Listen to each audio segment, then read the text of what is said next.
I love Symmetry. I'm not exactly sure why, but I've loved it ever since I was a kid. Most children are messy and forgetful of their things. Not me. I knew everything has a place in my room. Everything was right where it belongs. My parents didn't have it. My grandparents didn't have it either. Not a single person in my family had it. I've started referring to it as it because I truly believe it's a thing inside me, a stowaway that shouldn't be there but lives inside me. It's a need, a desire, a longing to be perfect. Perfect on both sides. As an adult, I'm at the point where I can't live my life normally. I can't keep a job. Women don't stay with me because they can't handle it. Honestly, I don't really care when they leave. They're messy and make things difficult. They roll over to my side of the bed instead of staying on their own. They leave dishes in one side of the sink, but not the other. I can't work anymore, so when they leave for the day, I have to stay home and fix everything. It's a relief when they leave for good. That feeling never lasts, though. Eventually, it comes back and finds something else that needs fixing. You may be asking, why would I seek out relationships to begin with if I can't stand them? Well, it's hard for me to sleep in the middle of bed all night without moving.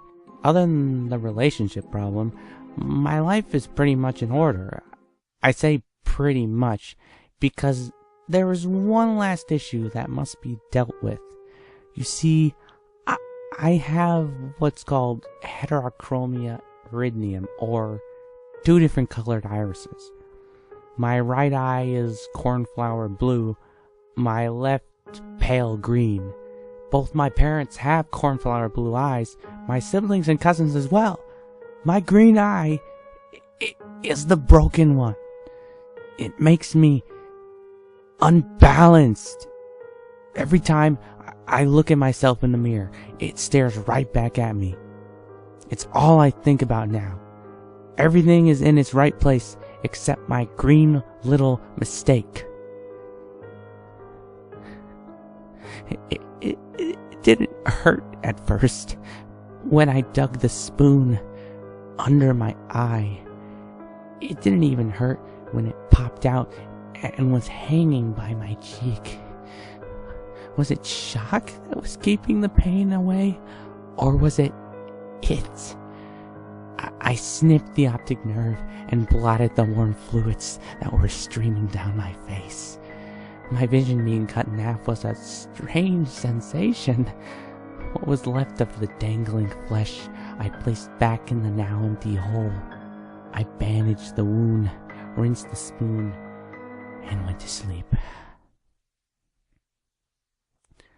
I woke up happy. I slept better than I had in years. It was finally done. I was fixed. I got out of bed and stumbled to the bathroom. My body ached and my head was on fire. I flipped the switch in the bathroom. All the light was blinding. I slowly removed the bandage that was soaked with blood and was sticking to my face like tape. When I looked up in the mirror, my stomach turned. Only then had I realized what I'd done to myself, and I couldn't believe it. There was a hole in the left side of my face, but not the right. I was unbalanced. Again. It was much harder digging out the second eye. My hands were shaky, and when I dug the spoon in, I missed several times, puncturing my pupil. 3 times before I got it in the right place. Once the eye popped out, I reached for my scissors to finish the job. The blood from the previous night had dried on the blade, so the scissors didn't cut very well. know when you were a kid in elementary school and your teacher made you cut construction paper for art projects? Did you ever try to, cut too many pieces at once, but the scissors couldn't take it? The blades kind of fold over each other and the paper would get pinned between them. That's what happened with my eye. The optic nerve was pinned between the two blades. It was stuck, and as I tried desperately and frantically to make it unstuck, I slipped on the blood and started falling to the floor.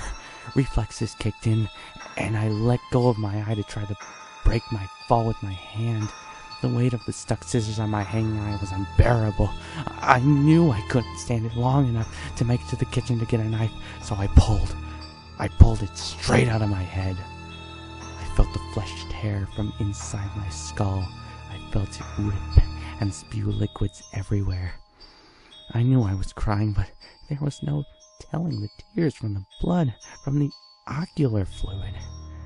When I heard the wet slap of bloody flesh against the tile floor, I knew it was done. I could live my life now without having to see people's awful, messy, uneven lives. The relief washed over me, and I knew it would last this time. I had never felt this way before. Never had this much hope. As I laid in my bathroom on that cold, wet, sticky tile, I smiled for the first time